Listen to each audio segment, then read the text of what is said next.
Benedicto XVI, Papa. Homilía en el 27º domingo del tiempo ordinario, ciclo C, el 3 de octubre de 2010, sobre la fe, fundamento de la vida cristiana. Visita pastoral a Palermo. Foro Itálico de Palermo. Queridos hermanos y hermanas, toda asamblea litúrgica es espacio de la presencia de Dios. Reunidos para la Sagrada Eucaristía, los discípulos del Señor se sumergen en el sacrificio redentor de Cristo, proclaman que Él ha resucitado, está vivo y es dador de la vida, y testimonian que su presencia es gracia, fuerza y alegría. Abramos el corazón a su palabra y acojamos el don de su presencia. Todos los textos de la liturgia de este domingo nos hablan de la fe, que es el fundamento de toda la vida cristiana. Jesús educó a sus discípulos a crecer en la fe, a creer y a confiar cada vez más en Él, para construir su propia vida sobre roca. Por esto le piden, aumentanos la fe. LC 17, 6. Es una bella petición que dirigen al Señor, es la petición fundamental. Los discípulos no piden bienes materiales, no piden privilegios. Piden la gracia de la fe, que oriente e ilumine toda la vida. Piden la gracia de reconocer a Dios y poder estar en relación íntima con Él, recibiendo de Él todos sus dones, incluso los de la valentía, el amor y la esperanza. Sin responder directamente a su petición, Jesús recurre a una imagen paradójica para expresar la increíble vitalidad de la fe. Como una palanca mueve mucho más que su propio peso, así la fe, incluso una pizca de fe, es capaz de realizar cosas impensables, extraordinarias, como arrancar de raíz un árbol grande y trasplantarlo en el mar, y la fe, fiarse de Cristo, acogerlo, dejar que nos transforme, seguirlo sin reservas, hace posibles las cosas humanamente imposibles, en cualquier realidad. Nos da testimonio de esto el profeta Habacuc en la primera lectura.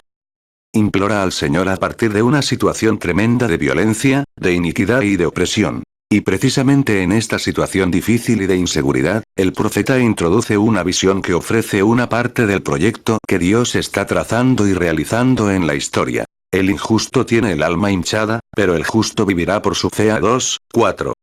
El impío, el que no actúa según la voluntad de Dios, confía en su propio poder, pero se apoya en una realidad frágil e inconsistente. Por ello se doblará, está destinado a caer. El justo, en cambio, confía en una realidad oculta pero sólida. Confía en Dios y por ello tendrá la vida. La segunda parte del Evangelio de hoy presenta otra enseñanza, una enseñanza de humildad, pero que está estrechamente ligada a la fe. Jesús nos invita a ser humildes y pone el ejemplo de un siervo que ha trabajado en el campo.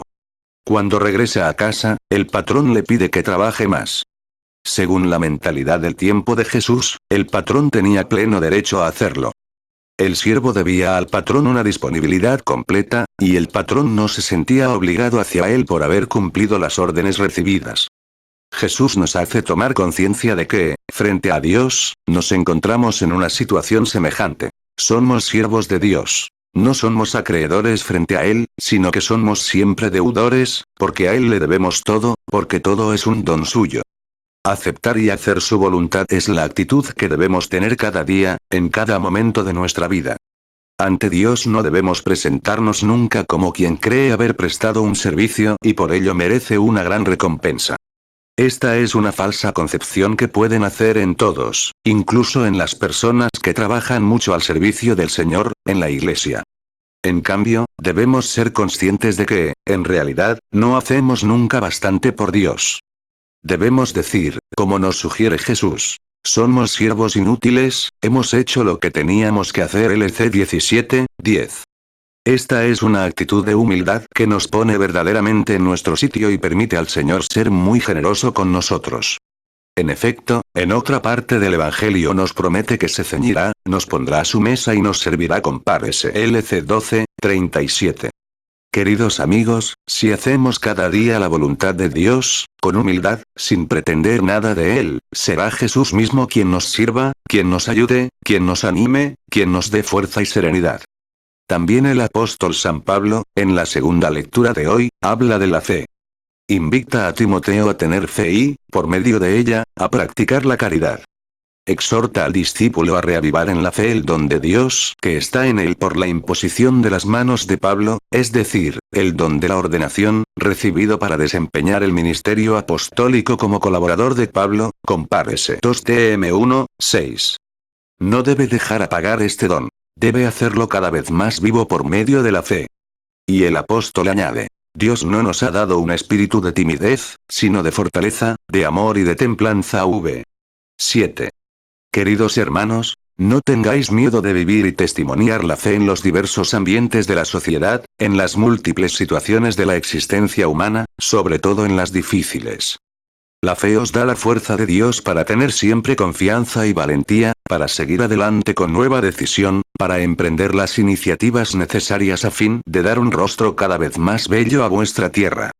Y cuando encontréis la oposición del mundo, escuchad las palabras del apóstol. No tengas miedo de dar la cara por nuestro Señor. 8.